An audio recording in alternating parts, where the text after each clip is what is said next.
Oh, wait, what the fuck am I doing? Yo! We are back with another video, man. I know y'all been seeing all the commotion going on with this Luigi dude that shot the healthcare insurance owner. It's a lot of conspiracies going around involving that dude. Really, everybody just wanted him to get away and be like some type of Sherlock Holmes or some shit in real life, but it's impossible to do a perfect crime, bro. It's impossible. It's too many cameras. I'm pretty sure they tracked bro using some type of illegal technology that they just, you know, hey, we ain't even gonna get into that. Let's go. It's creepy ass music.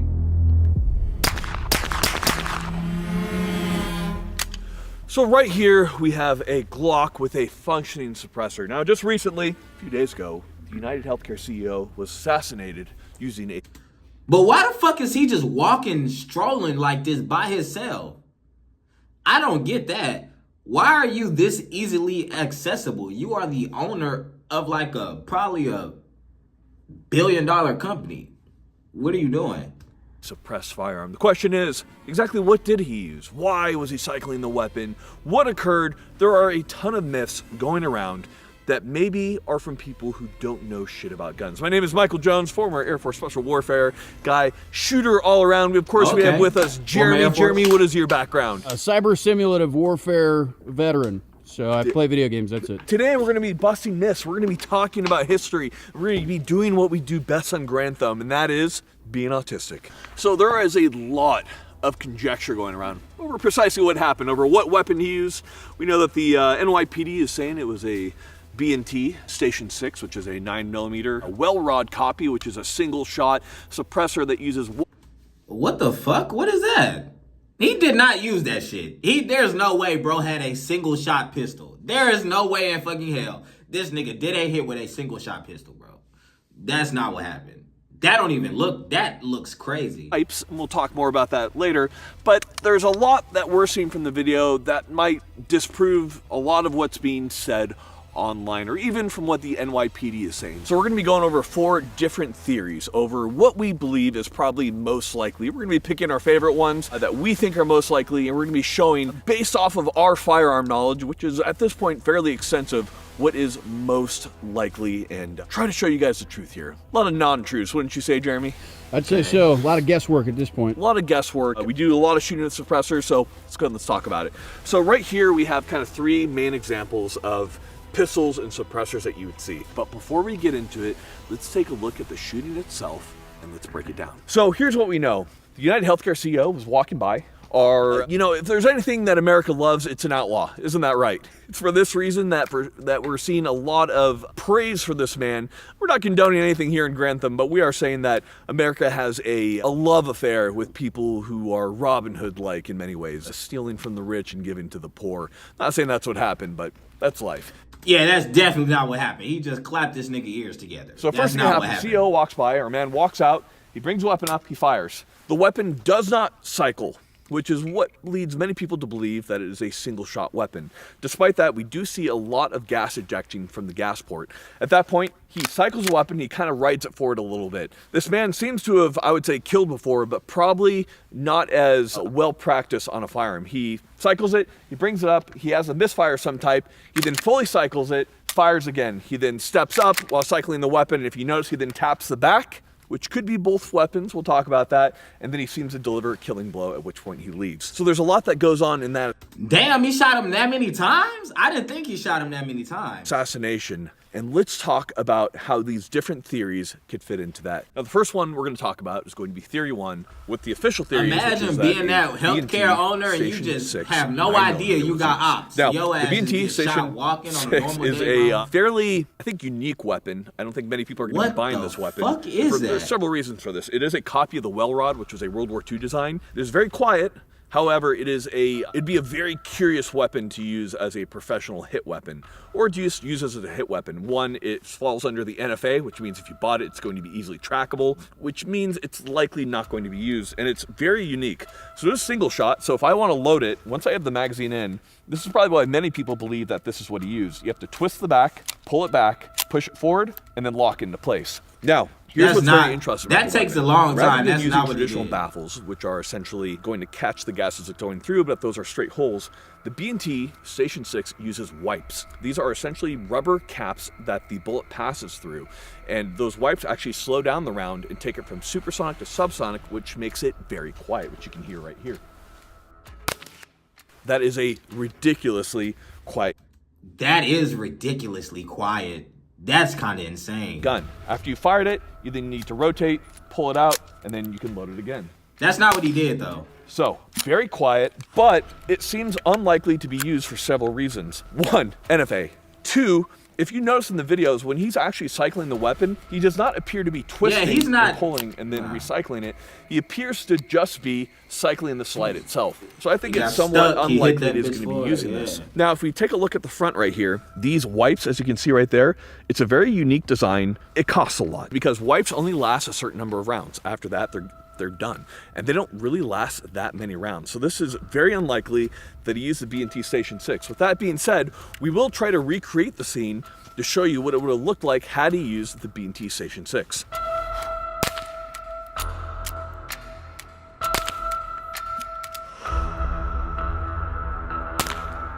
So it doesn't make sense to me because on that one shot, if you remember, he loads and then he taps the back. This is something that you typically do to a semi-automatic to seat the slide all the way forward. With this design, how it locks into place, it has to be fully rotated to lock forward. That wouldn't be something that you'd do to it. So I find it unlikely, but it's a possibility. So I would say theory number one, that he used a B&T Station 6, I see probably the least likely of any theory that we have so far. And being that it's NYPD that suggested this, I think that makes sense. Theories number 2, 3, and 4 revolve around a functioning or semi-functioning semi-Glock. In this case, Glock, with Glock, man. it's one of the most ubiquitous semi-automatic handguns out there. Gotta be a And when it Glock. comes to suppressors, any of your normal suppressors are going to run pretty well. This one's from CGS. Well, maybe and not, it's 'cause that going to bitch run did on pretty much jam. any Maybe pistol not. that you put it on. Now, suppressors on pistols are a little bit temperamental, and there's a reason for that. With a suppressor on any type of tilt lock gun or any type of Browning action, you have to unlock the barrel. So because you have so much weight on the barrel, these have what's called a booster or a Nielsen device on the suppressor. It's essentially a spring that's compressed and runs in the opposite direction. So you can see it right here. See, I can pull that out. You have a big old spring right there. So when I'm firing this weapon, that's going to cycle. But if you don't have a Nielsen device, that pistol is not going to cycle, and you'll need to manually cycle the weapon each shot, which brings us to some of our first points that we're going to be making. So Okay. right here, we've taken apart one of our suppressors, and you can see the Nielsen device right here. It's essentially just a piston that's going to counter-operate and make sure that the barrel can run. Without this Nielsen device, this will not function. So the second theory is going to be that he used some type of home-built suppressor that did not have a Nielsen device. That way, he had to cycle the weapon manually between shots. Now that sounds very, very realistic, because he had a ghost gun, right? So it's not like he bought it from a firearm dealer or some shit. He made that gun. So it would make sense for him to make a suppressor also and just not have that piece. That makes sense. Let's take a look at what that would have looked like. Now, all of our suppressors, even without Nielsen devices, are running fine. They shouldn't, but they're just lightweight and they're made well. This is not typical of what you see. So we'll have to kind of manually do this. We'll be shucking out some live rounds. Let's see what that would have looked like. That's definitely what he did. So, as you can see there, he would have had to manually cycle between rounds and the rounds wouldn't have ejected. I think this makes the most sense in That's terms definitely of what he what did. is capable. Any type of suppressor that you're going to be buying requires that it go through NFA, National Firearms Act, which means it has to be sent over to the ATF. There's a lot of paperwork when it comes to the suppressor. I think it's unlikely he would have used a registered suppressor. Hand building your own suppressor, you can't stop people from having power tools. Seems a lot more likely he likely wouldn't have had a booster, which means he would have had to have manually cycled it. When he fired the weapon, the thing that I find interesting is it looks like he did kind of expect it to malfunction in some way or to not cycle, because he did go up to cycle it. But if you notice, when he fired and it didn't cycle, he kind of rode the slide forward. What that means is that when he was loading it, he didn't let it just go back on its own power. When you want to load a round in, you're supposed to just pull it all the way to the rear, release it. He kind of rides it, which then causes that malfunction. So then he cycles again and he gets it to run. And then after he cycles that one, you notice he taps the back of the slide. This is likely because the weapon wasn't going fully into battery. If you notice, kind of be at that back position. So to get the seat fully forward, you can tap the back to make sure it's fully in, that it will fire. So I say Timu suppressor, pretty high on the list of theories that actually make sense.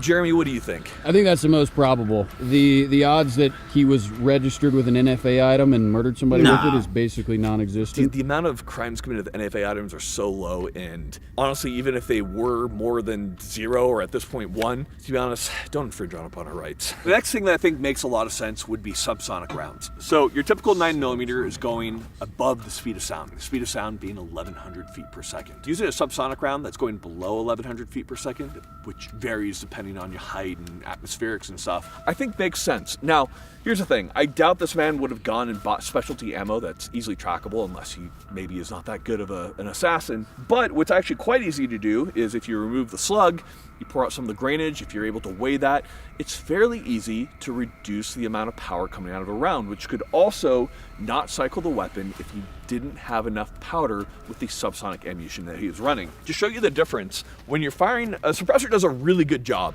of keeping the sound down, but when a round breaks the sound barrier, it breaks the sound barrier, and that is very loud. So we have a supersonic round that will be followed by a subsonic round. That was our super. Loud. Here's our sub. You can see it's a lot quieter. This does make some sense to me that perhaps he had subsonic rounds. Let's go ahead and take a look at what that... It might be a combination of both. To be honest, he might have had subsonic with the homemade suppressor. would have looked like. Now, these are very well-made subsonic rounds from G9. They're gonna function. Let's see what that would have looked like had he run subsonics that would have functioned. Ready, Jeremy? Ready.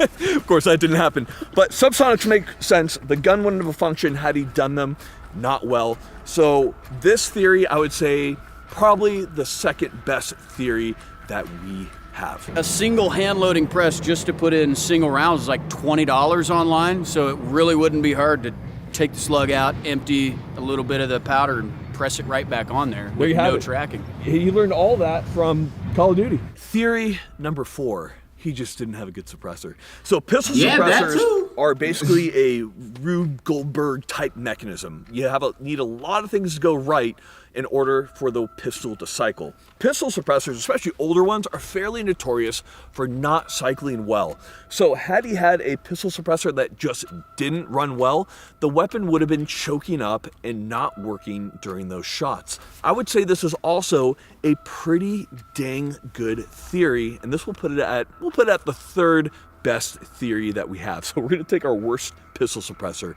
We're gonna see if we can get this thing to malfunction. Now, theory 4, also very possible. So older suppressors really, what's the best way to say it? Older suppressors don't usually run well. I think of my old Gemtech can, throwing Gemtech under the bus. That thing never ran. But modern suppressors do. So there's a possibility that he just used a old, not good suppressor that just wasn't running. In which case, it could have been that the gun was simply malfunctioning. Now, he definitely right here we have our suppressor, and we're gonna go ahead and run a full magazine through it, and we'll see if it malfunctions. It's a pistol suppressor. There's a high probability, but we'll see. I want free healthcare. You know what? They just make pistol cans so good right now. So, you know, I guess maybe if he knew something about guns, he would have possibly used that, or maybe it made a lot more sense to use a Timu suppressor. We'll say this one as the third most likely thing that occurred was that he used a not functioning suppressor. Motherfucker. Oh shit. He's done. Okay, y'all, this is not supposed to be funny. Somebody actually lost their life. This is not supposed to be, come on. Another one, you know what? This one too, buddy. Right here we have a ballistic gelatin dummy. We're gonna show you the approximate damage that you're gonna see from 9mm through the back. These do a pretty good job of simulating the human body, but it's not a real body. That's illegal. So we use this. We start with a supersonic round, then we'll use a subsonic round.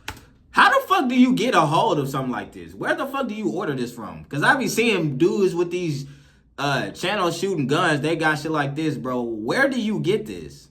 To show you the difference in damage. Okay, we got the first shot through the back. You can see the entrance right there. And Unless in fact, they make even it, with but the nah, supersonic that's round, organs and shit it in did there. not exit, as you can see right here. It got stuck right in the body, did not go anywhere. This is pretty typical when a round hits the bone for it to not go completely through. Let's go ahead and let's change the trajectory a little bit, get it a little more to the right, see if we can get an exit. Right next, we have subsonic G9.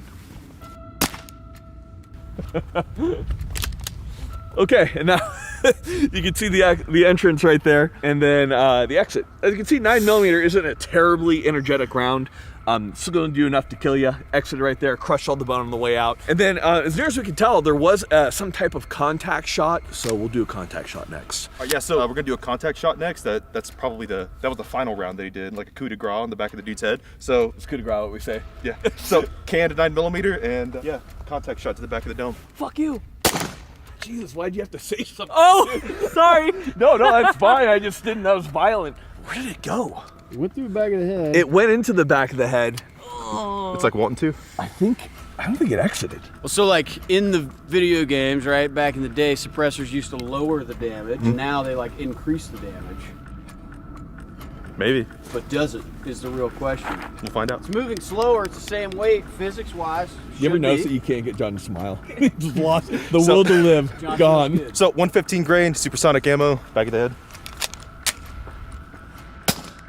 Nice, that looks good on the face. Look at his face. Oh, Ow, nigga. Is this not hurting y'all that's watching this shit too? Ow, nigga.